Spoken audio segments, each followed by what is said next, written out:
చేసుకోవడం కన్నా ముందు పెళ్లికి సంబంధించిన మంత్రముల యొక్క అర్థాన్ని తెలుసుకుని ఏం చెప్తున్నారో, ఎలా బ్రతకాలంటున్నారో తెలుసుకోవాలి.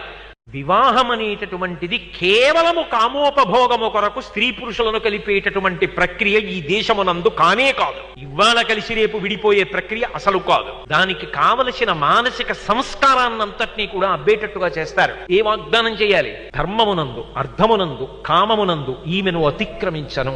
ఇవాళ మన ప్రారంధం ఏమిటంటే ఇన్ని విషయాలున్నాయి, ఇన్ని విషయాలకి నేను సభాముఖంగా ప్రమాణం చేస్తున్నానన్న విషయం పెళ్లి కుమారుడికి తెలియకపోవడం.